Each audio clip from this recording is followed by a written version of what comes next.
नमस्कार दोस्तों, आप सभी का ITI यूट्यूब मंथन चैनल पर स्वागत है।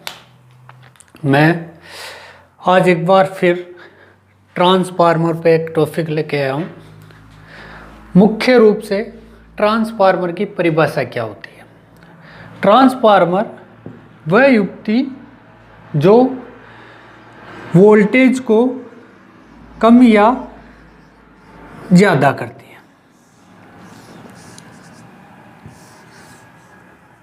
कहने का मतलब वह उपकरण जो वोल्टेज को कम या ज़्यादा करता है उसको अपन ट्रांसफार्मर कहते हैं। निम्न भाषा में इसे एक्समर कहा जाता है या इसको परिणामित्र भी कहते हैं। सबसे पहले ट्रांसफार्मर किस सिद्धांत पर काम करता है, तो ट्रांसफार्मर म्यूचुअल इंडक्शन के सिद्धांत पर कार्य करता है।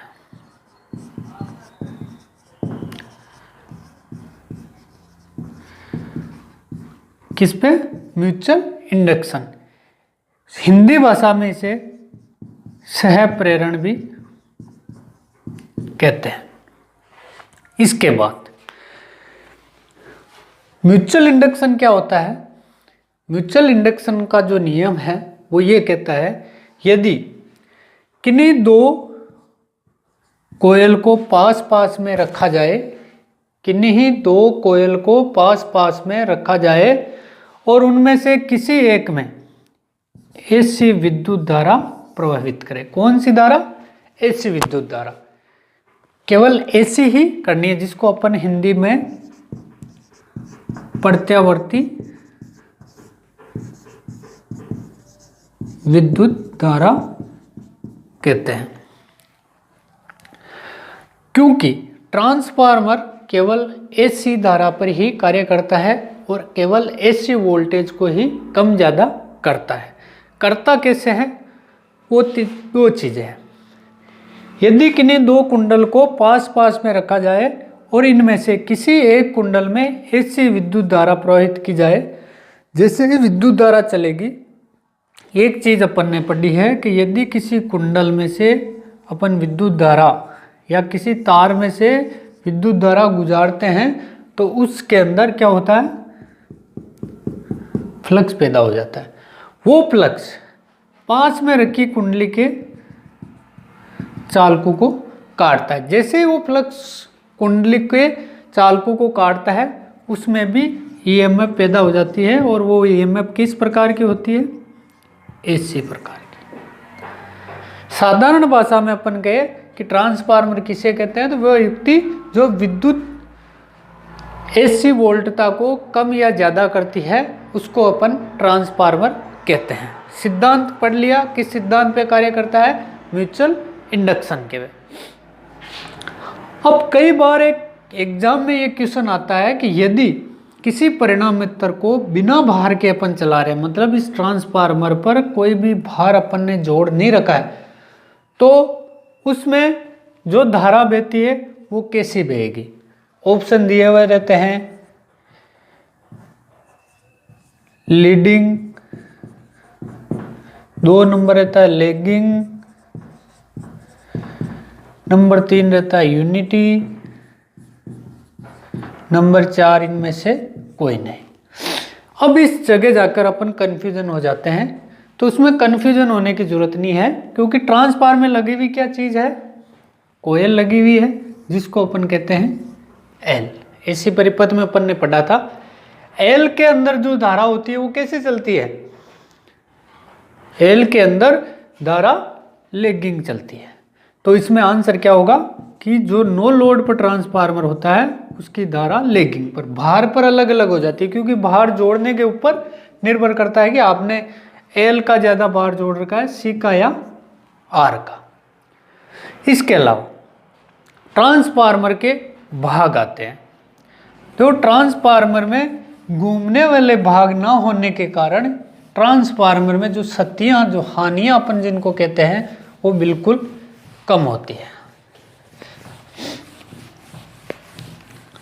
ट्रांसफार्मर के जो भाग होते हैं, सबसे पहले क्या रहती है, कोर रहती है।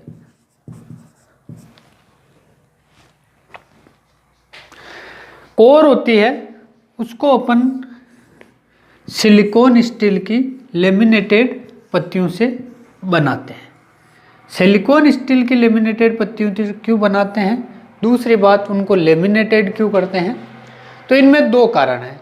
सिलिकॉन स्टील जो होती है धातु, उसमें जो हिस्टेरिसिस हानि होती है, हिस्टेरिसिस हानि जो होती है वो सबसे कम होती है, इस कारण से इसको सिलिकॉन स्टील की बनाते हैं। लेमिनेटेड क्यों करते हैं, भंवर धारा हानि को कम करने के लिए इसको लेमिनेटेड करते हैं, क्योंकि एक पत्ती से दूसरी पत्ती में मैग्नेटिक फ्लक्स प्रवेश न करे, इस कारण से भंवर धारा जो होती है वो अपनी कम हो जाती है। तो ट्रांसफार्मर की कोर का यदि क्वेश्चन आ जाए किसकी बनाते हैं, तो सबसे पहले सिलिकॉन स्टील की लेमिनेटेड पत्तियों से अपन इसको बनाते हैं। इसके अलावा कोर हो गई, एक रहता है इसके ऊपर टैंक, जो मेन टैंक के ऊपर लगा हुआ रहता है। मेन टैंक होता है वो कास्ट आयरन का बना हुआ रहता है। काम क्या होता है इसका, इसके अंदर ऑयल भरा हुआ रहता है, और जो ट्रांसफार्मर की जो कोर होती है या अन्य जो भी कुंडलियाँ वगैरह रहती है वो इसके अंदर रखी जाती है। संरक्षण जो टैंक होता है जिसको अपन कंजर्वेटर कहते हैं, कंजर्वेटर हमेशा 50% तेल से भरा हुआ रहता है और 50% खाली रहता है। कंजर्वेटर के यहाँ पर एक और चीज़ लगी हुई रहती है जिसको अपन बिर्थर बोलते हैं। बिर्थर के अंदर सिलिका जेल भर देते हैं। संरक्षण टैंक क्यों लगाते हैं, उसका कारण क्या है कि जब ट्रांसफार्मर के अंदर फॉल्ट आ जाता है या आगे की सप्लाई में फॉल्ट आ जाता है, इस कारण से उसका तेल क्या होता है, गर्म होता है। गर्म होते तेल क्या होगा, ऊपर की तरफ बढ़ेगा। ऊपर की तरफ बढ़ने के कारण जो इसमें खाली जगह रहेगी, यदि कम ही फॉल्ट आया, कुछ समय के लिए आया है, तो तेल क्या रहेगा, इसमें स्टोरेज हो जाएगा। जैसे वापस ठंडा होगा वो का वही तेल इसके अंदर आ जाएगा। इस कारण से क्या होता है कि बार बार अपने को ट्रांसफार्मर तेल का जो लेवल होता है उसको अपन को जांच करने की जरूरत नहीं पड़ती है। बिर्थर क्यों लगाते हैं, क्योंकि ट्रांसफार्मर का जो तेल होता है वो नमी के कारण खराब हो जाता है। उससे बचने के लिए जो नमी होती है, जैसे ऊपर जाएगा हवा बाहर निकलेगी, वापस तेल नीचे जाएगा तो हवा अंदर आएगी। जो बाहर से वातावरण जो हवा आती है उसमें नमी ना आ जाए, इसलिए इसके अंदर अपन सिलिका जेल भर देते हैं। एक और लगा हुआ रहता है जिसको अपन कहते हैं एक्सप्लोवेज वेंट।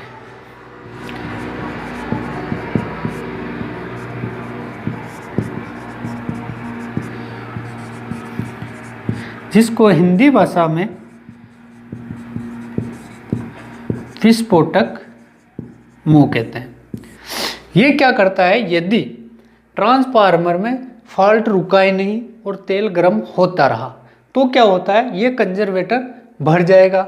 भरने के बाद ट्रांसफार्मर की बॉडी फटे नहीं, इसके लिए अपन क्या करते हैं, उसके मेन टैंक के ऊपर एक एक्सप्लोवेज वेंट लगा देते हैं। इसके जो मुंह होता है उस पर अपन डायफ्राम लगा देते हैं। डायफ्राम जो होता है वो या तो कोई कपड़े का या कागज का बना हुआ रहता है या हल्की प्लास्टिक का बना हुआ रहता है। जैसे ही दबाव इसके ऊपर पड़ता है, ये क्या होता है, डायफ्राम फूट जाता है और ट्रांसफार्मर का तेल है वो इसके अंदर से बाहर निकल जाता है।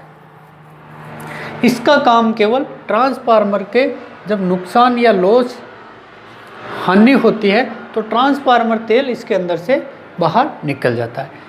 एक इसके अंदर होता है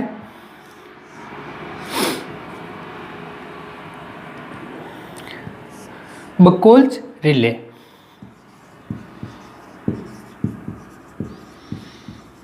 बकोल्ज जो रिले होती है वो क्या कार्य करती है, इसमें दो सर्किट लगे हुए रहते हैं।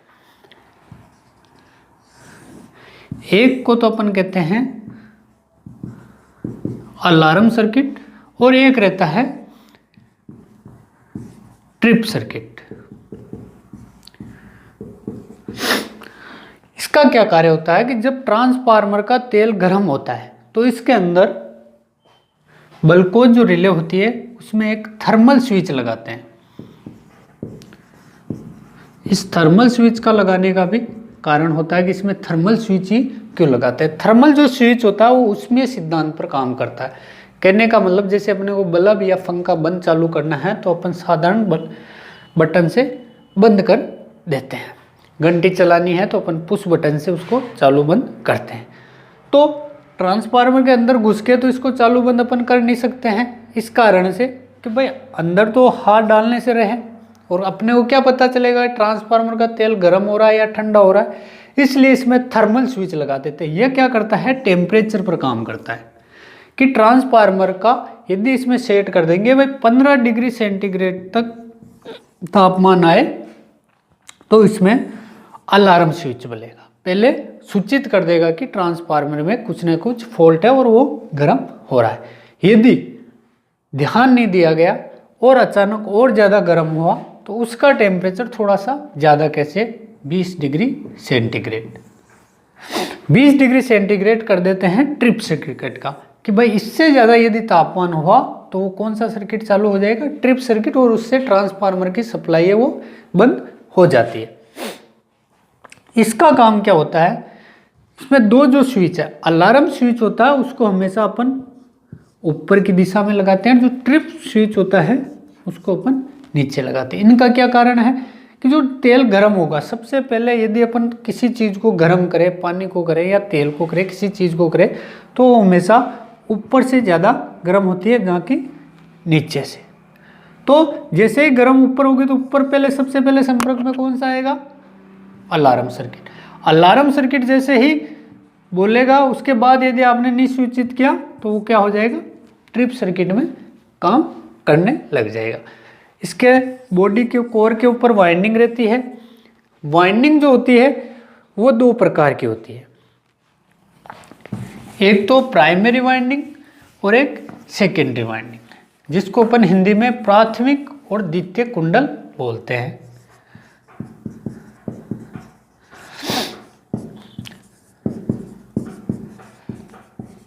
प्राथमिक कुंडल वह कुंडल जिसके अंदर अपन सप्लाई देते हैं उसको अपन कहते हैं प्राइमरी साइड। जिसके साथ अपन भार को जोड़ते हैं, लोड को जोड़ते हैं, उसको अपन कहते हैं सेकेंडरी या द्वितीयक कुंडल। ये दो इसके अंदर रहती है। किसके टर्न ज़्यादा होंगे, किसके कम होंगे, वो अपनी सप्लाई वोल्टता पर निर्भर करता है कि आप इसको स्टेप अप में काम ले रहे हैं या स्टेप डाउन में। जैसे कि अपने को कह दे कि मेरे को एक ट्रांसफार्मर बनाना है स्टेप अप, अप का मतलब जो वोल्टेज को ज़्यादा करता हो। यदि आपको पूछ ले कि उसकी प्राइमरी कुंडल में टर्न कम होंगे या सेकेंडरी कुंडल में, तो यदि स्टेप अप लेते हैं, स्टेप अप का मतलब हो गया जैसे 220 वोल्टेज को 500 वोल्टेज में बदल रहे हैं। जिस साइड हमेशा वोल्टेज ज़्यादा होते हैं उस साइड चक्रों की जो संख्या होती है वो भी ज़्यादा होती है। जिस साइड वोल्टेज कम होते हैं उस साइड चक्रों की संख्या कम होती है।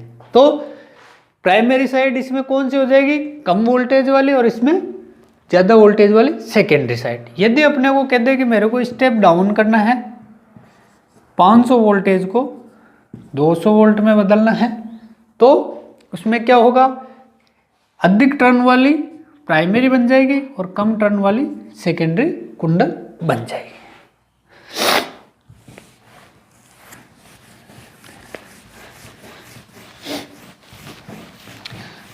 प्रकार के बाद में ट्रांसफार्मर 2-3 प्रकार के होते हैं।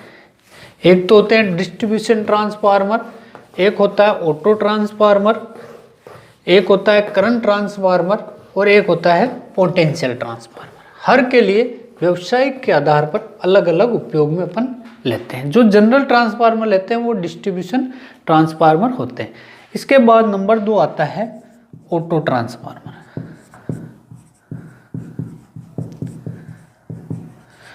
ऑटो ट्रांसफार्मर में क्या होता है, इस ट्रांसफार्मर में केवल एक ही कुंडल रहता है और वो ही कुंडल इनपुट और आउटपुट दोनों का कार्य करता है। ये किस सिद्धांत पर कार्य करता है, तो ये स्वप्रेरण के सिद्धांत पर काम करता है। स्वप्रेरण का मतलब यदि किसी कुंडल में ऐसी विद्युत धारा प्रवाहित की जाए तो उस कुंडल में उत्पन्न फ्लक्स उसी कुंडल को काट देता है, उसी कुंडल के चक्र को काट देता है। इस कारण से उस कुंडल में एक ईएमएफ उत्पन्न हो जाती है। ऑटो ट्रांसफार्मर का एक नुकसान भी है। नुकसान यह है कि आप इसको जितने वोल्टेज दोगे, जैसे 100 वोल्टेज दोगे तो उससे ज़्यादा अपन नहीं ले सकते हैं। कम तो अपन कितने ले सकते हैं, क्योंकि इससे 95 भी ले सकते हैं, 94 भी ले सकते हैं। एक मनचाही वोल्टेज इससे अपन प्राप्त कर सकते हैं, क्योंकि इसमें एक रोस्टर स्विच लगा रहता है, इसलिए अपन अपने मनचाही वोल्टता ले सकते हैं। ऑटो ट्रांसफार्मर में एक ही कुंडल होता है, इस कारण से इसके बहुत सारे फायदे भी हैं। ये छोटा होता है क्योंकि आजकल घरों में वैसे भी जगह कम होती है। दूसरा, इसमें एक कुंडल होने के कारण इसकी लागत भी कम लगती है, लॉसेज भी कम होते हैं, तो इससे में बहुत सारी फायदे भी अपने को मिलते हैं। इसके बाद में आता है करंट ट्रांसफार्मर।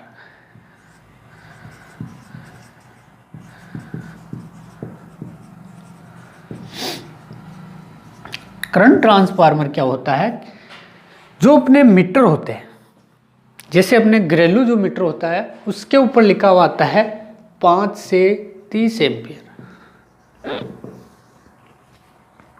कहने का मतलब ये करंट की जो क्षमता है वो अधिकतम 30 एम्पियर तक सेंसिल कर सकता है। यदि आप इससे ज़्यादा इससे करंट लोगे तो ये खराब भी हो सकता है। करंट ट्रांसफार्मर किस काम में लेते हैं, जैसे कि मेरी फैक्ट्री है या मेरा घर है, उसके अंदर 500 एम्पियर करंट चल रही है। अब 500 एम्पियर नापने के लिए मैं अलग अलग मीटर तो लगा नहीं सकता हूँ। मेरे पास मीटर एक ही है और उसकी क्षमता है, जैसे मेरे को कह देते हैं 30 एम्पियर। उस स्थिति में अपन क्या करते हैं, करंट ट्रांसफार्मर का उपयोग करते हैं। करंट ट्रांसफार्मर क्या करता है, जो धारा की जो मात्रा होती है उसको कम कर देता है, और इनकी जो क्षमता होती है वो हमेशा रेशो में होती है, जैसे 20:1 या 10:1 या 5:1 या 50:1। इसका क्या मतलब होता है, रेशो का क्या मतलब होता है।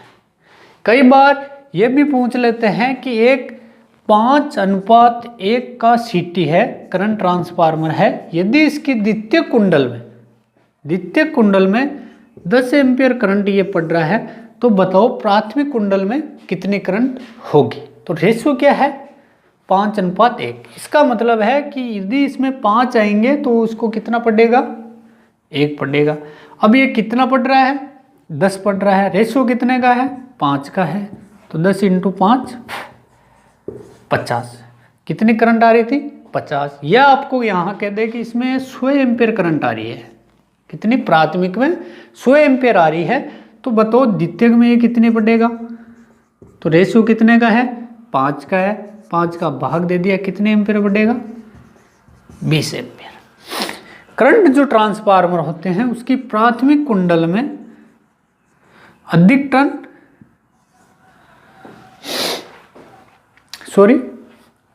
करंट जो ट्रांसफार्मर होता है उसकी प्राथमिक जो कुंडल होती है उसमें कम टर्न और सेकेंडरी में अधिक टर्न। इस कारण से क्या होता है कि करंट का जो मान है वो कम हो जाता है, क्योंकि ये कौन सा ट्रांसफार्मर हो गया, स्टेप अप ट्रांसफार्मर हो गया। इसके अलावा एक आता है पोटेंशियल ट्रांसफार्मर।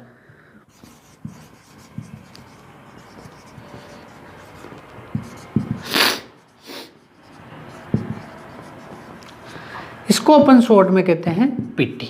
ये क्या होता है, वोल्टेज को कम करने के लिए इसका काम अपन लेते हैं, और इसमें स्टेप डाउन ट्रांसफार्मर लेते हैं। इसकी प्राइमरी जो कुंडली होती है उसमें तो टर्न रहते हैं अधिक, और जो सेकेंडरी होती है उसमें होते हैं कम। जैसे ये भी अनुपात में रहता है 100:1 या 20:1, 50:1 या 20:2। इस तरीके से ये अनुपात में रीडिंग को पढ़ते हैं, इनका रेशियो दिया हुआ रहता है। जैसे मेरे को यहाँ से 1000 वोल्टेज दिए और मेरे को कह देता है कि इसका अनुपात है वो 50:1 का है।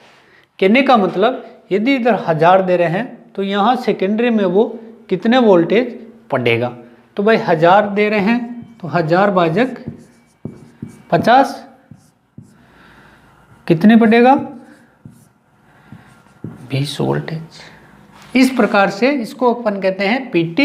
इसके अंदर पूछ लेते कौन सा ट्रांसफार्मर लगा रहता है, स्टेप डाउन, इसके अंदर स्टेप अप। अब अपन थोड़ा सा और आगे चलते हैं। ट्रांसफार्मर में घूमने वाला भाग नहीं होने के कारण इसमें जो हानियां होती है वो केवल 2 प्रकार की ही होती है। कौन कौन सी होती है, एक तो होती है आयरन लॉस और एक होता है कॉपर लॉस। इसके भी बहुत सारे क्वेश्चन पूछे जाते हैं। कॉपर जो लॉस होता है, एक होता है कॉपर लॉस, एक होता है आयरन लॉस। कॉपर लॉस को ज्ञात करने के लिए अपन ट्रांसफार्मर में सबसे ज्यादा क्वेश्चन ये पूछा जाता है कौन सा टेस्ट करते हैं। तो कॉपर लॉस को जांचने के लिए अपन शॉर्ट सर्किट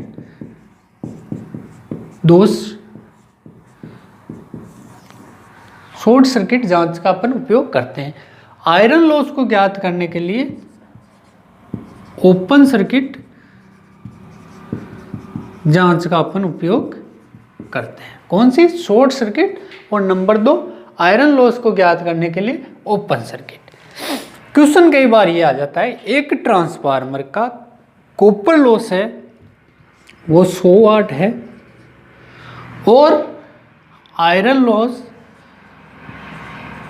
500 वाट है। यदि ट्रांसफार्मर की दक्षता या ट्रांसफार्मर की जो क्षमता होती है वो 1000 वाट है या 10,000 वाट है, तो इस टाइप में इसका क्वेश्चन आएगा। कैसे आएगा, जैसे इसके कॉपर लॉस को या कहते हैं कि ट्रांसफार्मर का जो भार है वो 10,000 था, उसको हम 5,000 कर दें तो इसके लॉस कितने हो जाएंगे। तो दोस्तों कॉपर जो लॉस होता है वो हानि अस्थिर हानि होती है, जो आयरन लॉस होती है वो स्थिर हानि होती है। स्थिर का मतलब भार को आप कितना कम या ज़्यादा करोगे इस हानि पर कोई फर्क नहीं पड़ता है।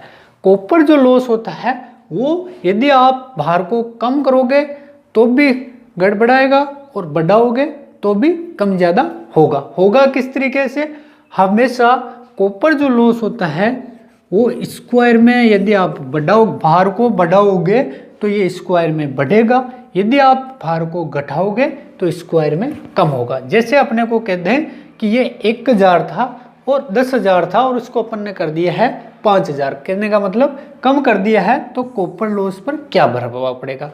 कितना किया है अपन ने, आधा, ये कितना कम होगा, 4 गुना, 100/4।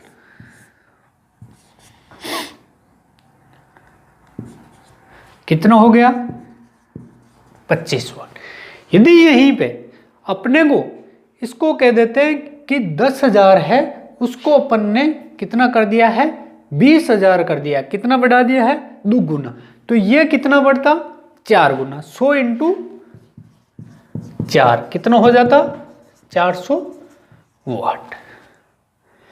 एक क्वेश्चन इनमें और भी, ये क्वेश्चन तो पक्का है, आपको लोको पायलट में भी पूछ सकते हैं, अन्य भर्ती में भी पूछ सकते हैं। इसके अलावा एक और क्वेश्चन आता है कि यदि कॉपर लॉस 500 वाट है और आयरन लॉस भी 500 वाट है, तो ट्रांसफार्मर की दक्षता कितनी होगी?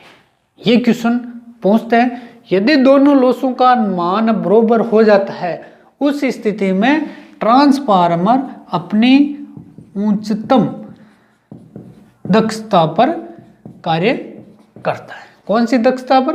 उच्चतम पर। कम ज्यादा होगा वो स्क्वायर में होगा। एक क्वेश्चन और आता है ट्रांसफार्मर की क्षमता। तो दोस्तों ट्रांसफार्मर की जो क्षमता होती है वो किस में लेते हैं अपन? केवीए में लेते हैं। केवीए में ही क्यों लेते हैं? इसका कारण और भी है। तो मित्रों जो एसी जो सप्लाई होती है उसमें एक चीज आती है पावर फैक्टर।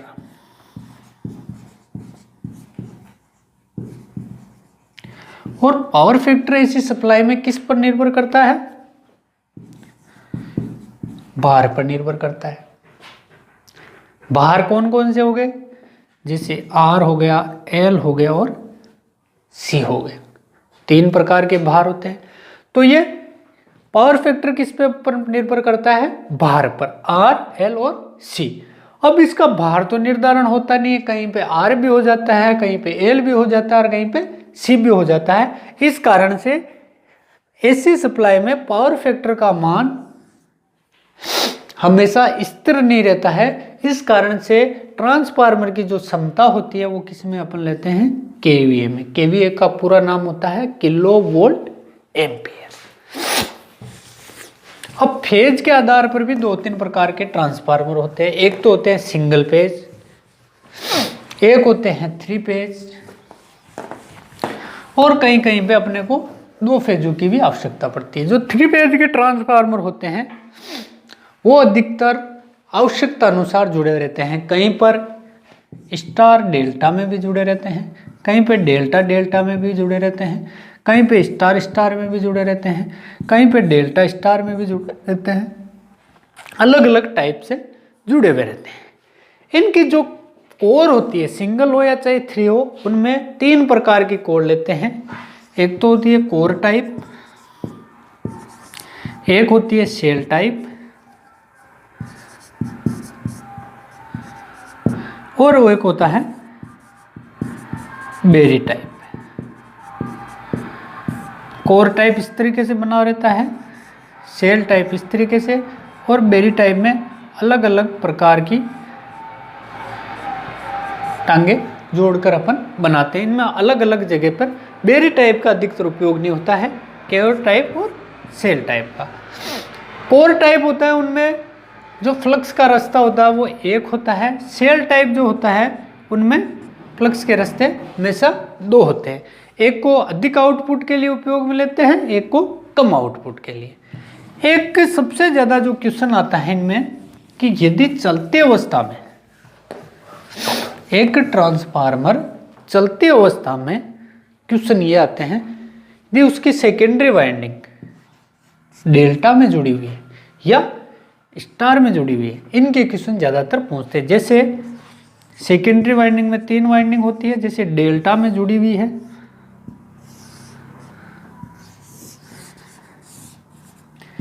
क्वेश्चन इस प्रकार से आता है कि यदि इसकी एक वाइंडिंग ओपन हो जाए, यदि एक वाइंडिंग ओपन हो जाए है तो इस पर क्या प्रभाव पड़ेगा? तो डेल्टा, यदि डेल्टा कनेक्शन में सेकेंडरी वाइंडिंग जुड़ी हुई है तो उसमें क्या प्रभाव पड़ेगा?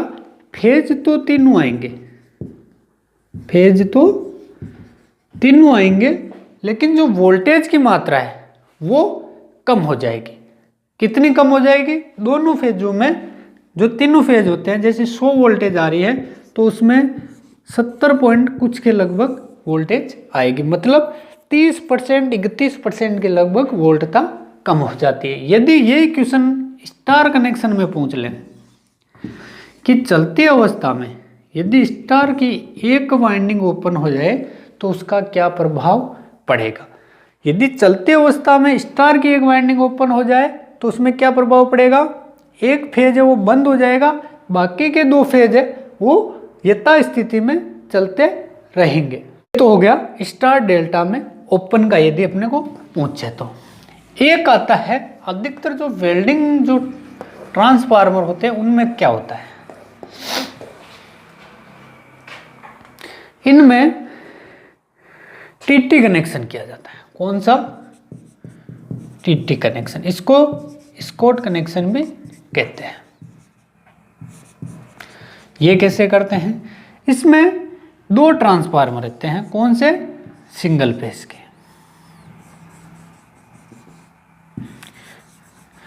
ये प्राइमरी होगी, ये सेकेंडरी, ये प्राइमरी और ये सेकेंडरी।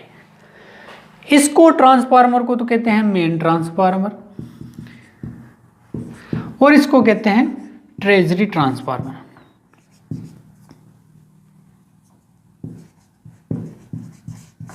मेन और ट्रेजरी।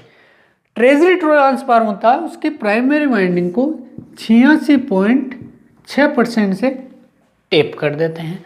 मेन ट्रांसफार्मर होता है, उसकी प्राइमरी वाइंडिंग को 50% पर टेप कर देते हैं, और इसकी प्राइमरी वाइंडिंग का जो एक सिरा होता है उसको मेन वाइंडिंग के बीच से जोड़ देते हैं। ये हो गया अपना 1, ये हो गया 2, और ये हो गया 3। L1, L2, L3। यदि अपने पास न्यूट्रल आए तो इसको अपन कह देंगे न्यूट्रल में जोड़। सेकेंडरी वाइंडिंग में क्या होता है, दोनों वाइंडिंग को कॉमन करके 2 फेज निकाल लिए जाते हैं, L1, L2। यदि न्यूट्रल की आवश्यकता होती है तो अपन यहाँ से इस वाइंडिंग का अपन उपयोग 3 फेज सप्लाई को 2 फेज या सिंगल फेज सप्लाई में चेंज करना है तो इस वाइंडिंग का अपन उपयोग लेते हैं। इसको अपन स्कॉट या अपन टीटी कनेक्शन कहते हैं। इसमें ज़्यादातर ये आता है कि इसको टेप कितने % से करते हैं? ट्रेजरी ट्रांसफार्मर 66.6 से, और इसको 50% से।